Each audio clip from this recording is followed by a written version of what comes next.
سمندر پار ایک چھوٹے سے ملک پر ایک بادشاہ حکومت کرتا تھا۔ اس بادشاہ کی ایک 15-16 سال کی بیٹی بھی تھی جس کا نام شہزادی امبر تھا۔ شہزادی امبر بے حد حسین اور خوبصورت تھی۔ یہی وجہ تھی کہ بہت سارے شہزادے شہزادی امبر سے شادی کرنے کے خواہشمند تھے۔ ہر روز کسی نہ کسی ملک کے شہزادے کا رشتہ آیا کرتا تھا۔ کیونکہ شہزادی امبر بادشاہ کی اکلوتی اولاد تھی، اس لیے بادشاہ اس سے بے حد محبت کرتا تھا۔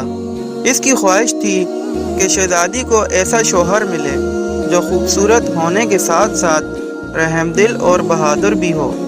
آخر بہت سوچ بچار کے بعد اس نے اپنے قاصد تمام ملکوں کے شہزادوں کے پاس یہ پیغام لے کر بھجوا دیے کہ شہزادی امبر سے شادی کے لیے بادشاہ ان کا ایک امتحان لینا چاہتا ہے۔ جو شہزادہ بھی اس امتحان میں پورا اترے گا، شہزادی امبر کو اس کی دلہن بنا دیا جائے گا۔ اس پیغام کو پاتے ہی بہت سارے شہزادے شہزادی امبر کے ملک جانے کی تیاری کرنے لگے۔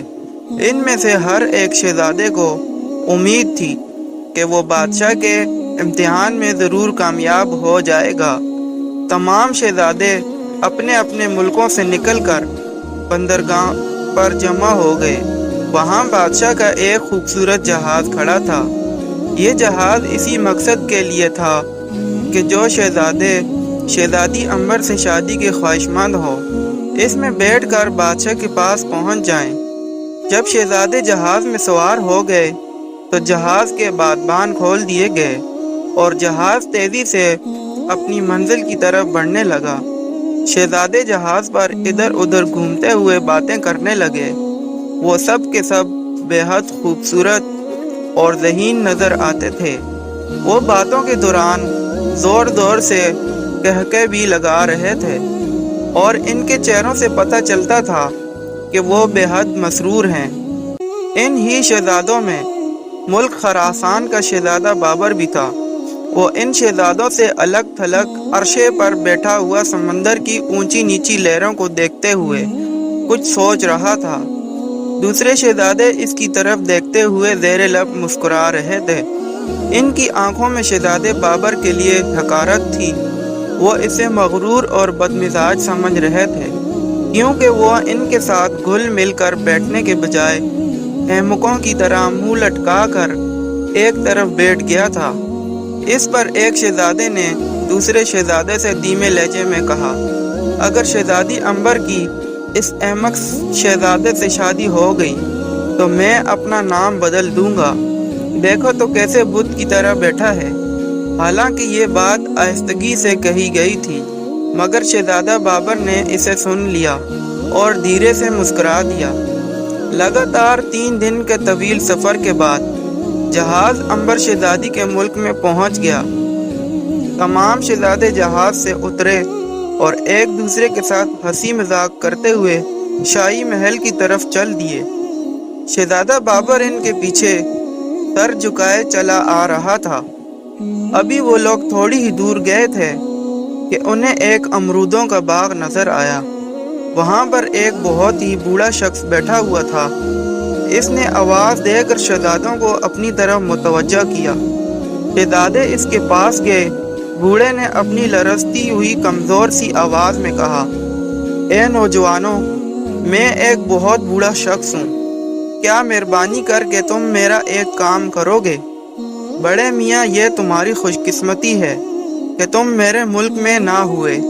ایک شہزادے نے آگے بڑھ کر کہا، اگر ایسی بات تم میرے ملک میں میرے ساتھ کرتے تو میں تمہاری زبان گدی سے کھنچوا دیتا۔ تم شہزادوں سے اپنا کام کروانا چاہتے ہو؟ کیا یہ تمہارے نوکر ہیں؟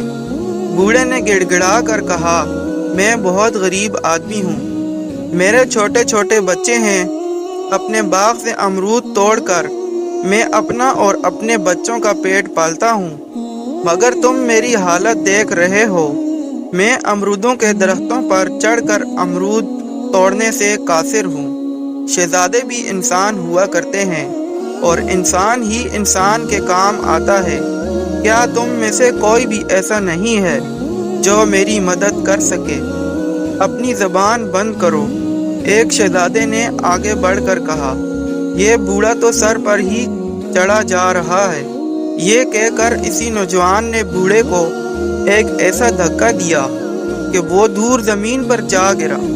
تمام شہزادوں نے ایک فلک شگاف قہقہ لگایا، مگر اسی وقت شہزادہ بابر تیزی سے آگے بڑھا اور بوڑھے کو سہارا دے کر اٹھایا۔ تمام شہزادوں کو جیسے سانپ سونگھ گیا۔ پھر ان میں سے ایک شہزادہ بولا، اس بوڑھے کو سہارا دینے والا یہ نوجوان مجھے شہزادہ تو نہیں، بڑھئی کی اولاد معلوم ہوتا ہے۔ شہزادہ بابر نے کہا، تم لوگوں کو ایک بوڑھے آدمی کو ستاتے ہوئے شرم آنا چاہیے۔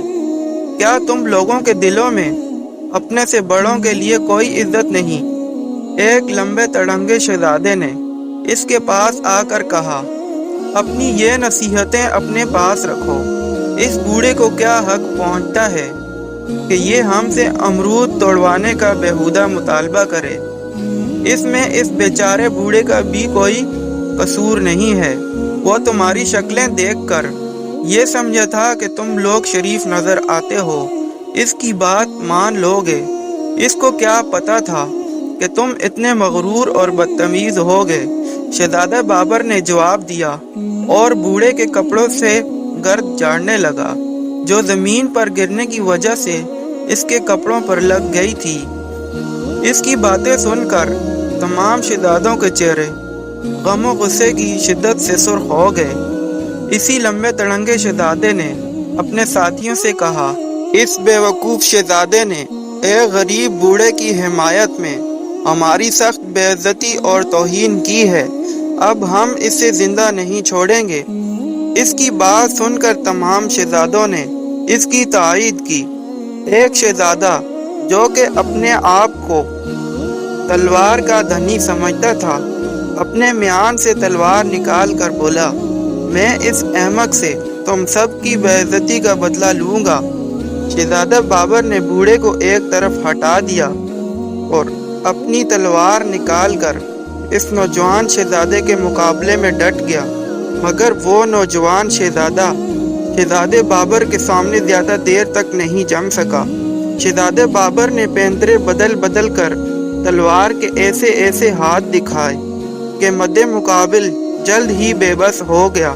شہزادے بابر نے تلوار کا ایک ایسا ہاتھ مارا کہ اس شہزادے کی تلوار اس کے ہاتھ سے نکل کر فضا میں بلند ہوئی اور اس کی نوک امرود کے درخت میں لٹکے ہوئے ایک بڑے سے امرود میں پیوست ہو گئی، اور پھر تلوار اس امرود میں لٹکی ادھر ادھر جھولنے لگی۔ تمام شہزادے حیرت سے یہ ماجرا دیکھ رہے تھے۔ شہزادے بابر نے آگے بڑھ کر تلوار کی نوک اس شہزادے کے سینے پر رکھ دی۔ اگر وہ چاہتا تو اس کو ہلاک بھی کر سکتا تھا۔ ہارنے والا شہزادہ شرمندہ ہو کر ایک طرف کو سر جھکا کر کھڑا ہو گیا۔ اپنے ساتھی شہزادے کی شکست نے دوسرے شہزادوں کو مزید ناراض کر دیا۔ ایک شہزادہ پھر تلوار سونت کر آگے بڑھا، مگر چند ہی لمحوں بعد اسے بھی شکست کا سامنا کرنا پڑا۔ اسی طرح ایک کے بعد ایک شہزادہ بابر نے تمام شہزادوں کو شکست دی۔ وہ تمام کے تمام باغ کی گھاس پر بیٹھ کر ہانپنے لگے۔ شہزادہ بابر پھرتیلا ثابت ہوا اور اس نے تمام شہزادوں کو جلد ہی تھکا مارا۔ تب شہزادے اس سے سخت نفرت محسوس کرنے لگے تھے۔ وہ اس کا کچھ بھی نہیں بگاڑ سکتے تھے۔ ان سے نمٹ کر شہزادہ بابر امرودوں کے درخت پر چڑھ کر بوڑھے کے لیے امرود توڑنے لگا۔ جب بوڑھے کا ٹوکرا بھر گیا تو شہزادہ نیچے اتر آیا اور پھر وہ اچانک حیرت زدہ رہ گیا۔ باغ میں ایک کٹیا بنی ہوئی تھی۔ اس کٹیا کا دروازہ کھلا اور اس میں سے بادشاہ، ملکہ اور شہزادی باہر نکلے۔ تمام شہزادے گھبرا کر کھڑے ہو گئے۔ بادشاہ نے بابر کا شانہ تھپتھپاتے ہوئے کہا، شہزادے ہم تم سے بہت خوش ہیں۔ تم اب یہ بات اچھی طرح سمجھ گئے ہوگے۔ ہم نے یہ سب چکر تم لوگوں کا امتحان لینے کے لیے چلایا تھا۔ ہمیں اپنی شہزادی کے لیے ایک رحم دل اور بہادر شوہر کی تلاش تھی۔ خدا کا شکر ہے کہ تم ہمارے معیار پر پورے اترے ہو۔ تم نہ ہی ان دوسرے شہزادوں کی طرح مغرور ہو اور نہ ہی ان کی طرح بدتمیز ہو۔ ہم اس کٹیا میں بیٹھے سارا تماشا دیکھ رہے تھے۔ تم نے جس دلیری اور جرات مندی سے ان تمام نکمے شہزادوں کا مقابلہ کیا تھا، اس نے ہمیں تو بہت متاثر کیا ہے۔ تمام شہزادوں نے شرمندہ ہو کر گردنیں جھکا لی۔ بادشاہ شہزادے بابر کو اپنے ساتھ محل میں لے گیا۔ تمام شہزادے اپنے کیے پر شرمسار تھے، اس لیے وہ واپس اپنے اپنے ملکوں کو چلے گئے۔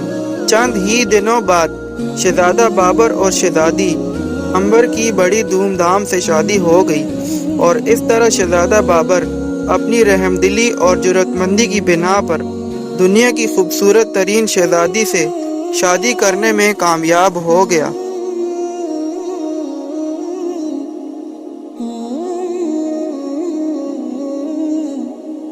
Mm-hmm.